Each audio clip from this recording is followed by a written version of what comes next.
Saya dari kelas reguler B 2021 dengan program studi pendidikan sejarah Fakultas Ilmu Sosial. Adapun tujuan dari pembuatan video ini adalah untuk memenuhi salah satu tugas KKNI, yaitu proyek dari mata kuliah Filsafat Pendidikan. Nah, pada video saya kali ini saya akan menyampaikan opini atau argumen saya terkait apa sih yang kamu lakukan jika kamu menjadi seorang Menteri Pendidikan di Indonesia. Seperti yang kita ketahui, menjadi seorang menteri bukanlah suatu hal yang mudah, bukan juga suatu pekerjaan yang mudah, apalagi menjadi seorang Menteri Pendidikan di Indonesia. Menjadi seorang menteri, khususnya Menteri Pendidikan di Indonesia, kita harus mempersiapkan perencanaan yang matang terkait dengan sistem pendidikan yang akan digunakan di Indonesia. Menjadi seorang Menteri Pendidikan di Indonesia, kita harus mempersiapkan perencanaan sistem kurikulum yang akan digunakan, sehingga sistem pendidikan di Indonesia dapat berjalan secara efektif dan tersebar merata ke seluruh wilayah-wilayah yang ada di Indonesia. Berikut ini adalah hal-hal yang akan saya lakukan ketika saya menjadi seorang Menteri Pendidikan di Indonesia. Saya akan memperlakukan sistem SBM pada tingkat SMP dan juga tingkat SMA.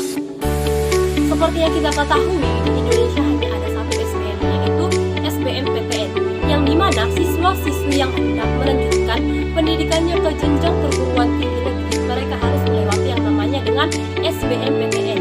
SBMPTN itu adalah seleksi bersama masuk perguruan tinggi negeri. Seperti yang kita ketahui atau seperti yang kita lihat, siswa-siswi yang ingin lolos atau yang ingin melewati SBMPTN, mereka itu harus bekerja keras dan mereka harus belajar keras. Nah, mengapa demikian? Karena mereka itu merasa bahwa saingan mereka itu banyak, atau peminat dari SBMPTN itu banyak, sehingga mereka mempersiapkan diri dengan cara ada yang mengikuti les, membeli buku tentang kisi-kisi soal SBMPTN, menonton video-video tentang trik-trik mengerjakan soal dengan waktu cepat.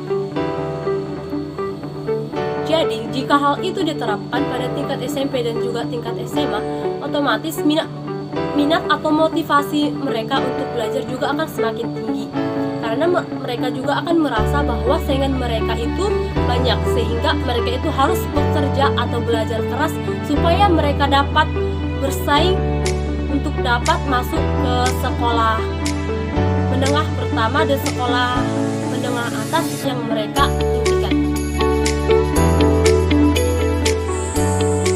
Nah, selanjutnya saya akan lebih menekankan pendidikan karakter dalam pendidikan di Indonesia. Seperti yang kita ketahui, banyak permasalahan yang muncul akibat dari kenakalan-kenakalan yang dilakukan oleh para remaja. Hal ini diakibatkan karena kurang seriusnya pemerintah dan tenaga pendidik dalam menjalankan dan melakukan kontrol dalam pelaksanaan pendidikan karakter yang diterapkan di berbagai sekolah-sekolah yang ada di Indonesia.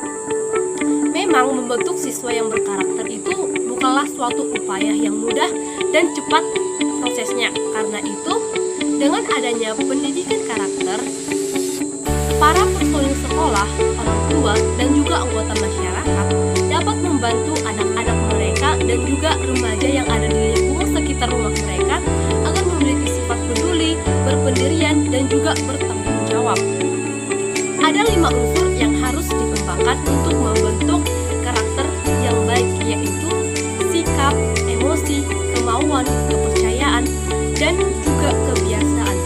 Namun demikian, kita harus memegang konsep bahwa pendidikan itu sebagai agent of change atau pembawa perubahan pada peserta didik.